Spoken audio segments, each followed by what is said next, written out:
Peace. My name is Ram Hotep. I'm broadcasting on behalf of 13signsastrology.com. This video today is about the crystal children. Who exactly are the crystal children? A lot of talk has been going on in a lot of metaphysical circles, a lot of new age circles about the crystal children. Very misunderstood group of people because upon the advent of the crystal children coming to the planet, there's been a lot of talk of diseases like autism and ADD, which goes back to the indigo children as well, but the autism especially has been associated with the crystal children. And the reason for this is because the crystal children do not originate here on this dimension.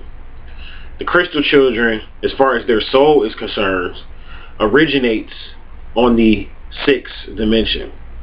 And the reason why this is important is because on the 6th dimension, the mental function and the mind functions differently than here on the 3rd dimension. So when the crystal children come and they incarnate within these shells or these bodies here on this planet, they do things a lot slower than your children, like even your indigos. They do things a lot slower than your indigos. They do things a lot slower than your baby boomers did in the past. They do things a lot slower than your flower children, your love children did, which are the children that were born in the 70s and before that. I'll go into that at another time. But they do things a lot slower, these crystal children, and this is because their consciousness doesn't originate here. They're not from this dimension, or they're not from a 3rd dimensional reality. You see, they originated in a 6th dimensional conscious reality, and this is what makes them a lot different. Now, the crystal children started being born and started to come on this planet officially in 1990. So they came with this planet along with the internet. Now, you had crystal children visiting this planet prior to 1990, but these were the scouts. These were the scouts that basically were sent in advance prior to the crystal children to kind of pave the way. And it's a reason they come into play later on when you get into another group of children that I won't get into here. When you get into this other particular group of children, that's when the crystal children that were born before 1990 come into play. Now, the crystal children were actually incarnated with their higher senses. Those of you that follow my videos know that I speak of the higher senses of telepathy, clairvoyance, intuition, and psychometry. And the crystal children are born with that consciousness. The crystal children are higher level extraterrestrials. Most of the extraterrestrials that started incarnating here on this planet, like your reptilians and the ones that we are familiar with, mostly like the Greys and all of that, they function mostly on the 4th dimension. But your crystal children, they are functioning from the 6th dimension. You got to keep that in mind. They start off on the 6th dimension, and they have the ability to actually go up to the 9th dimensional consciousness as far as mastery. They can go all the way up to the 9th dimension. These are your remote healers. They can read your mind. They can read your heart. Very intense group of beings. Now, the crystal children are definitely a group of ETs that incarnated here in these bodies, and they are actually they don't have an aura. They don't have an aura. Their aura actually is a color that cannot be witnessed here on the 3rd dimension and here in this reality, because we are only permitted to see a certain level of visible light in a certain aspect of the UV spectrum. But if you were to get into opening up your 3rd eye, your pineal gland, you will be able to see the aura of the crystal children, and the aura of the crystal children is a color called octarine. It's called octarine, and this is their aura.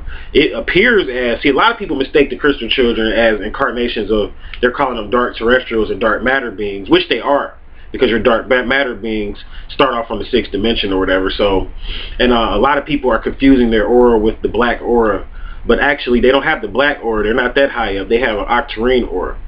And it looks black to the untrained occultist and to the untrained magician and to the untrained person that, you know, is not used to seeing into the other realities, into the other realms. They will see their aura as being black, but in actuality their aura, again, like I said, is definitely octarine.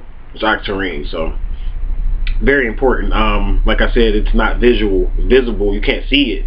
here on this reality, in this dimension. And this is why the crystal children are misunderstood. They're misunderstood because they cannot be read. The crystal children came to actually upgrade the body. The crystal children are upgrading the human body, or what we would call the typical human body, and they're gonna turn the human body into exotic matter. And the children that come from the crystal children will be your beings that eventually become light beings.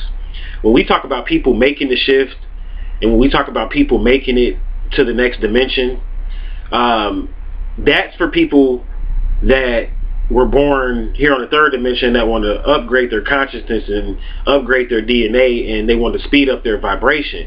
But you have a group of children that are going to be born automatically with these gifts, and that's the crystal children and some other children coming after them, and they're going to be born. They're not going to have to do the work that a lot of people that are born prior to 1990 are going to have to do to upgrade their DNA. They're not going to have to do that same work because they were already born. They were here. They're the custodians of the new energy. They were sent here to speed up and upgrade the DNA of the body, of the human body. So therefore, they're not going to have to be stuck doing a lot of work that a lot of people are going to have to do. So that's just kind of like a sidebar or whatever about the crystal children. Now I want to get into a few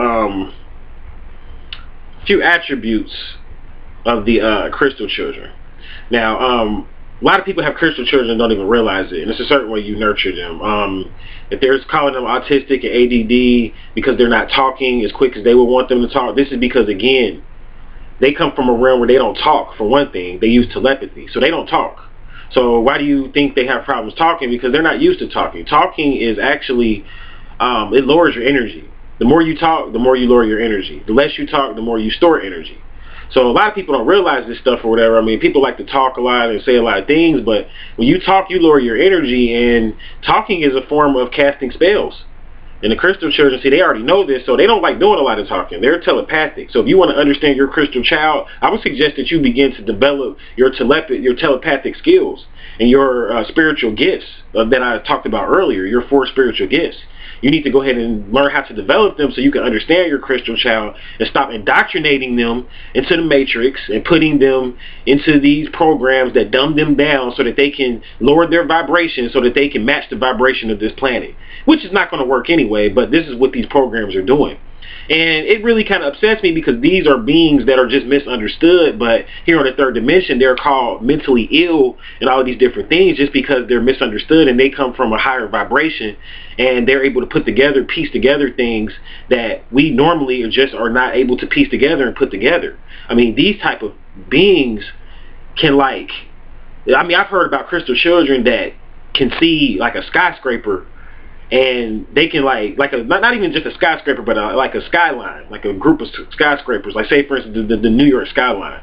It's a crystal child. He drew that from just seeing it once.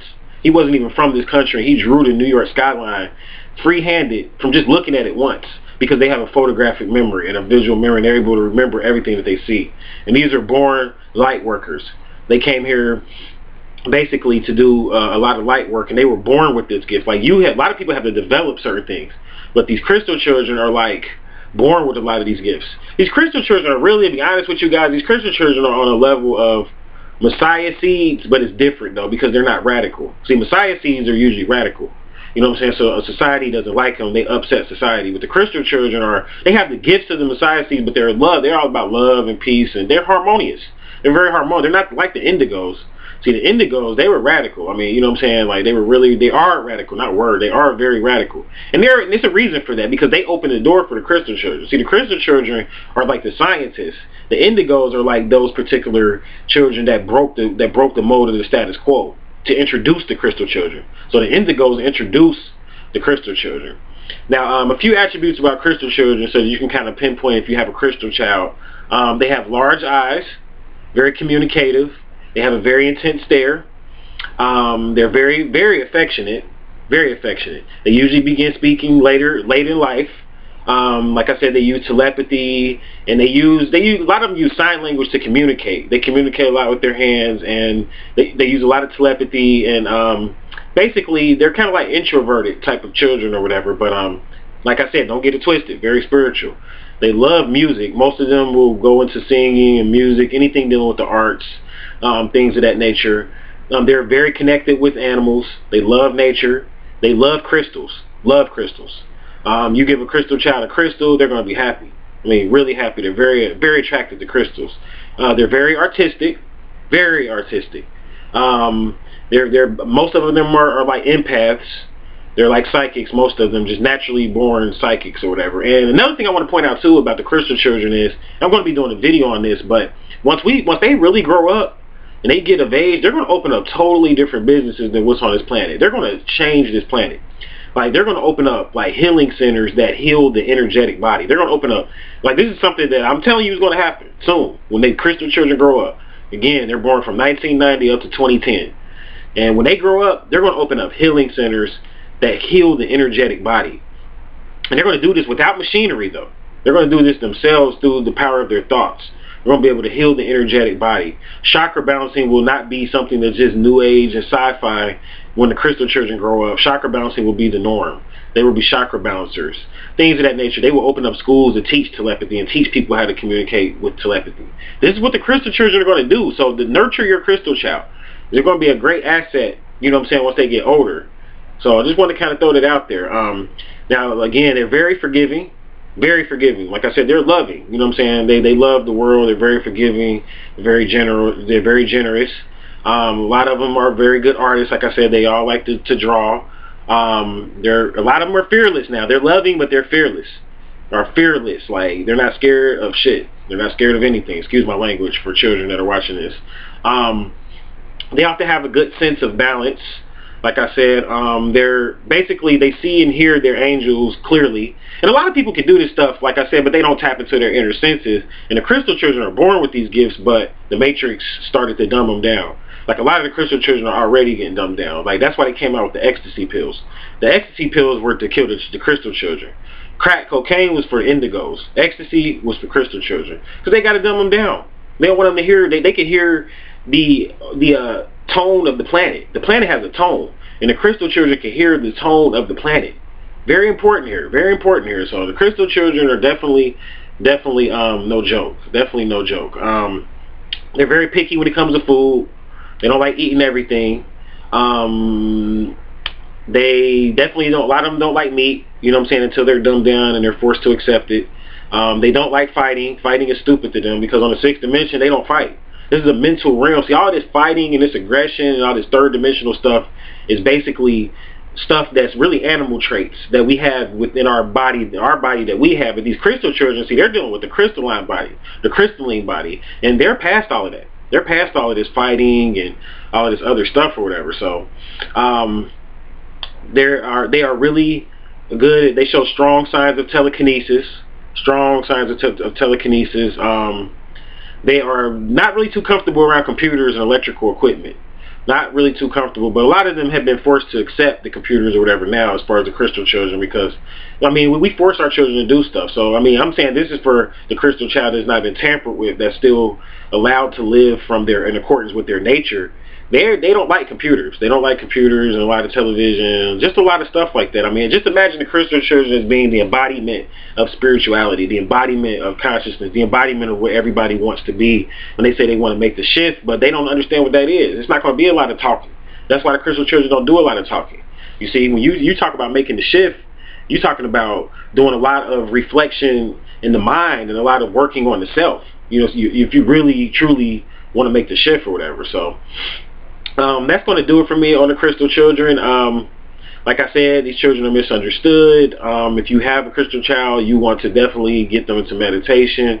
You want to definitely begin to teach them. You really want to go ahead and start teaching them about star seeds and teaching them a lot of information on the ET level, because they already know this stuff. They came from that realm. See, they have to know this ET information. And that's why when I say that this is going to be an asset, knowing about ETs and stuff like that, see, people that are on the planet now, they don't really care about this stuff. They don't care about ETs. They don't care about spirituality. They don't care about meditation. When I say people on the planet, I mean like the adults that are on the planet. They don't care about this stuff.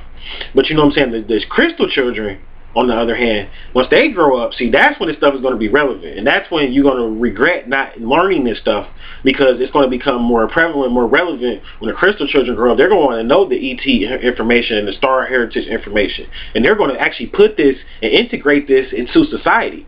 They're going to make this a part of our society. I mean, this is deep. Like, they're going to actually put this into the history and the textbooks. That's what the crystal children are going to do, the ET information. So this is priceless. The ET information is priceless. And even with 13 signs astrology, yeah, a lot of people reject it, but the crystal children accept 13 signs astrology, and they are going to be the ones that make the shift into dealing with the new signs. See, the Western astrology is for people that are still dealing in the West. This is for people in the old world. For people that are trying to make it into the new world and make the shift, they're shifting and getting into 13 signs astrology, getting into the new versions of astrology, and the crystal children are going to even go to the next level with this thing. So I hope this helped to give you a little bit of information on who are the crystal children. For more enlightening information, I want you to visit my website, which is 13signsastrology.com. And until we meet again, I'll leave you in peace.